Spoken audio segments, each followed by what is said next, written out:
Je prends la parole en tant que membre du comité de gestion de la crise, que je trouve artificielle d'ailleurs. Ce n'est pas la conférence de presse,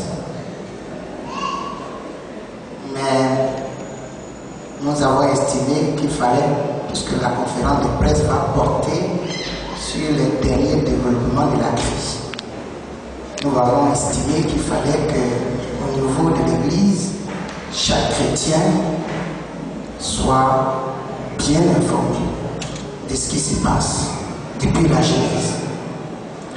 Et surtout, que chaque chrétien soit informé sur la régularité de l'acquisition du terrain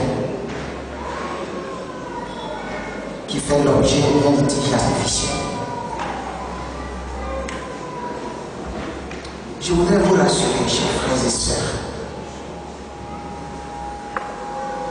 que nous, chrétiens des Assemblées de Dieu de Côte d'Ivoire, nous sommes dans nos droits.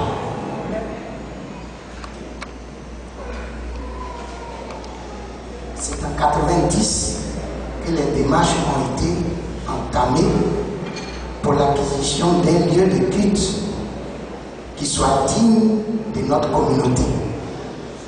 Et nous nous étions adressés à l'époque au président de l'époque, Félix Houphouët-Boigny, qui venait d'offrir, n'est-ce pas, une cathédrale à nos frères catholiques et une mosquée à la Riviera à nos frères musulmans, et qui avait promis nous donner un terrain pour que l'Église des Assemblées de Dieu, qui est une grande église, parce que c'est la troisième plus grande communauté religieuse en Côte d'Ivoire, il faut que vous le sachiez. Et nous l'avons promis. Et cette promesse a été réalisée par son successeur. Et c'est en 1996 que la lettre d'attribution de ce site a été donnée à l'Église des Assemblées de Dieu de Côte d'Ivoire. Le processus pour être propriétaire, c'est-à-dire qui aboutit au certificat de propriété, est très long. Il commence par une lettre d'attribution, il passe par un certain nombre d'étapes, surtout celle de l'arrêté des concessions provisoires. Et c'est en 1999 que nous avons eu l'arrêté des concessions provisoires. Et nous ne sommes pas arrêtés à là, nous avons poursuivi le processus jusqu'à obtenir le certificat de propriété. Le certificat de propriété est inattaquable. Ça veut dire quoi? Ça veut dire que personne ne peut le remettre en cause. Personne. Qu'on soit personne morale ou personne physique.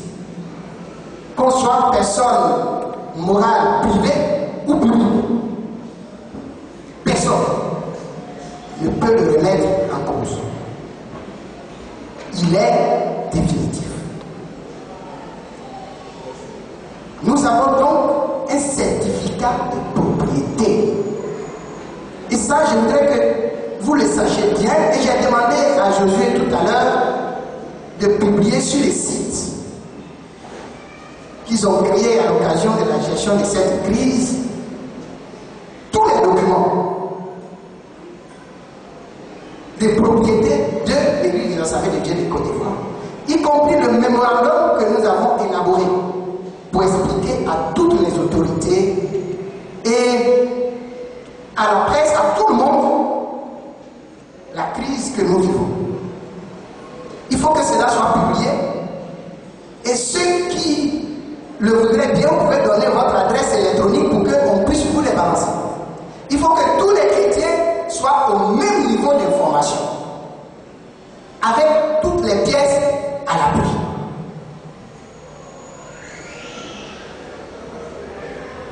Nous avons donc un certificat de propriété. du fait qu'on a un problème sur ce terrain.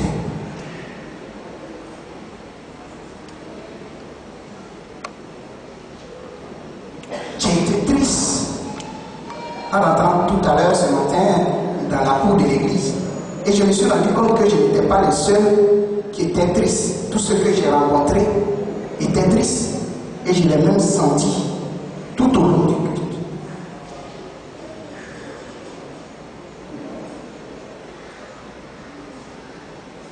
Parce qu'on a décidé de nous persécuter gratuitement.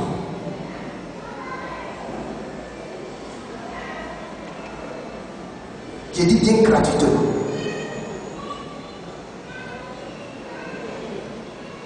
Dans une société, il y a des fondements qu'il ne faut pas saper. Et la liberté du culte est l'un de ces fondements qu'il ne faut pas saper. C'est pour cela que la constitution de notre pays la consacre. S'il n'y a plus de liberté de culte, il n'y a plus de liberté du tout et il n'y a plus de société.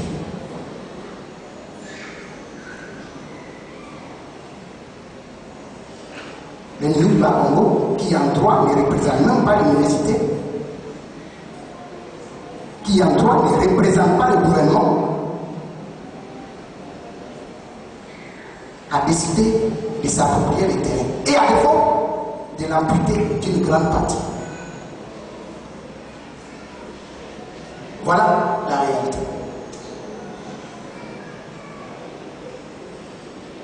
Nous avons été choqués quand nous l'avons rencontré de dire, et je vous laisse qualifier, j'ai détruit des mosquées, j'ai détruit les églises, il n'y a rien eu, et j'ai détruit.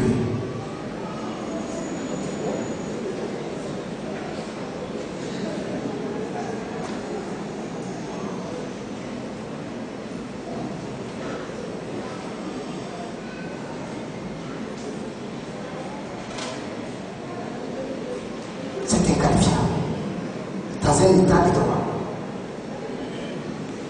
Vous avez suivi l'année dernière les travaux et les destructions. Aujourd'hui, j'ai mal au cœur parce qu'il y a eu des coupures d'électricité tout le temps que nous avons célébré Dieu. Et nous n'avons pas été capables de pallier à cela parce que là, Congo a détruit notre groupe électrogène.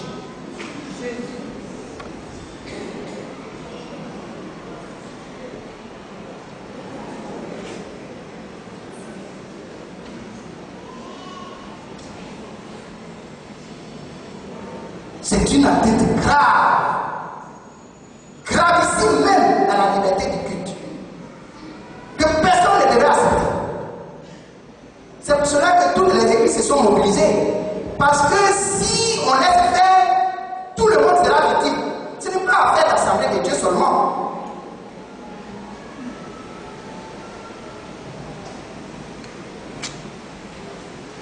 Ce que j'ai dit, je l'aurais dit s'il s'agissait d'une autre communauté, je l'aurais dit s'il s'agissait de nos frères musulmans, je l'aurais dit partout. À cause de ma qualité, mais à cause également de mes convictions.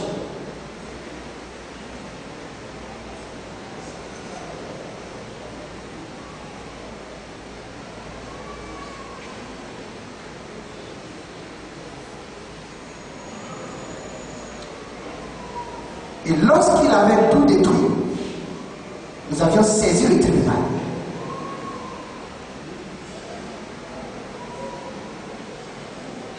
L'université et lui, il y a eu un procès.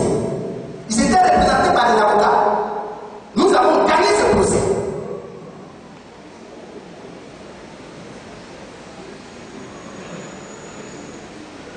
Et le tribunal, le juge a interdit au ministre Bakongo de mettre le pied ici, de perturber les activités de l'église. Et lui a interdit d'envoyer quiconque ici. Ça lui a été interdit. Cette décision a été signifiée. Ça veut dire quoi? Non seulement elle était contradictoire, ça veut dire que les autres, chacun était représenté par son avocat, mais elle a été signifiée. ça veut dire qu'on a porté la décision à la connaissance de l'adversaire. Vous savez pourquoi on signifie la décision? C'est pour donner à l'adversaire la possibilité d'user de son droit de faire appel ou de se pouvoir en cassation, c'est-à-dire de son droit de contester la décision. Cette décision a été signifiée. Le délai pour contester est passé. Si vous ne le faites pas, ça veut dire que vous êtes d'accord avec la décision. Et il n'y a pas eu d'appel ni opposition. Dans notre jargon, cette décision est devenue définitive. Ça veut dire quoi? Ça veut dire qu'on ne peut plus la remettre en cause non plus. Et même pas un tribunal. Ça s'appelle l'autorité de la chose jugée. Le bas Congo a décidé d'être et au-dessus de la loi et au-dessus de la justice. Et c'est ce que vous avez vu ce matin en venant au culte, qui a commencé, m'a-t-on dit, il y a 2-3 semaines, pour nous mettre devant le fait accompli. Ce matin, lorsque je suis arrivé, j'ai échangé avec certains qui en avaient gros le cœur. Ils m'ont dit, Bas-Congo peut être au-dessus de la loi, il peut être au-dessus de la justice, mais il ne sera jamais au-dessus de Dieu.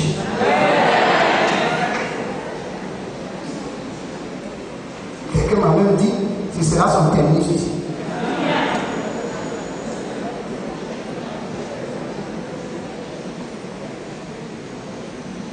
Il ne peut pas être au-dessus de Dieu.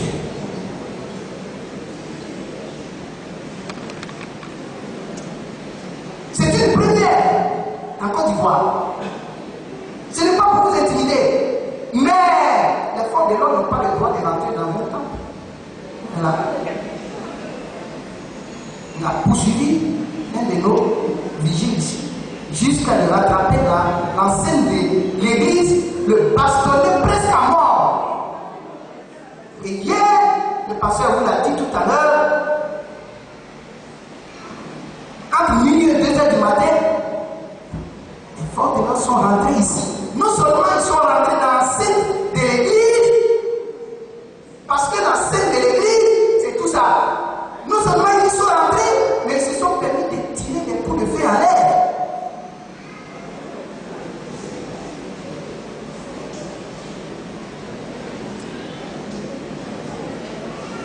Enfin, l'Ivoirien, là, tu vas, on est où là? On est où là?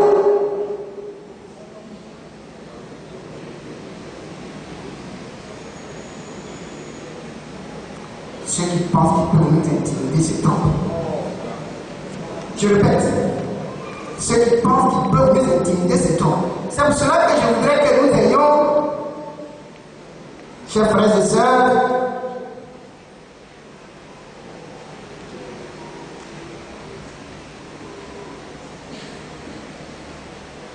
à l'esprit. Que nous ayons à l'esprit que nous ne devons pas tomber dans le piège de l'ennemi. Ce qui se passe est très grave. Mais rappelez-vous Jean 14, verset 1. Jean 14, verset 1. Vous le connaissez bien? Hein? Qu'est-ce qu'il dit? Jean 14, verset 1. Que votre cœur ne se trouble point. Et c'est le message fort que je voulais vous donner. Que votre cœur ne se trouble point. Croyez en Dieu, croyez en Jésus-Christ. Ne tombons pas dans le piège de haïr quelqu'un. Le message fort que nous les chrétiens nous portons, c'est le message d'amour. Celui qui se comporte comme ça, il ne sait pas ce qu'il fait. Seigneur, pardonne-leur, car ils ne savent pas ce qu'ils font. Mais nous ne devons pas haïr qui que ce soit. Cependant, nous devons être déterminés comme du temps de Néhémie. Et que notre détermination fasse reculer l'ennemi.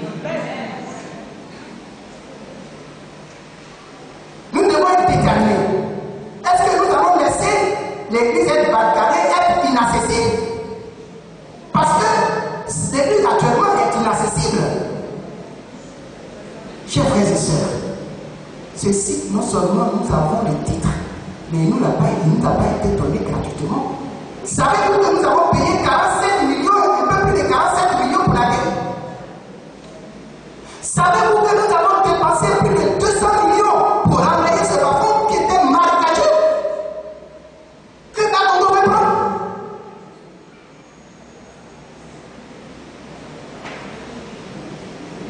Je voudrais que tout le monde le sache. C'est pourquoi j'ai demandé à ce que tous les documents soient publiés.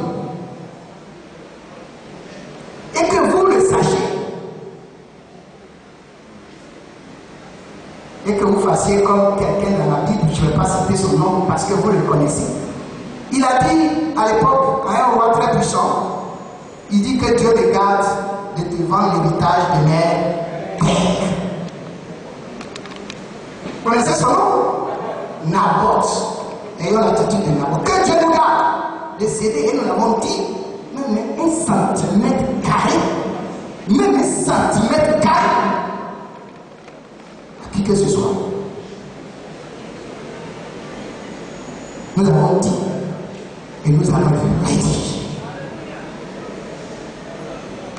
C'est pour cela que nous devons être mobilisés.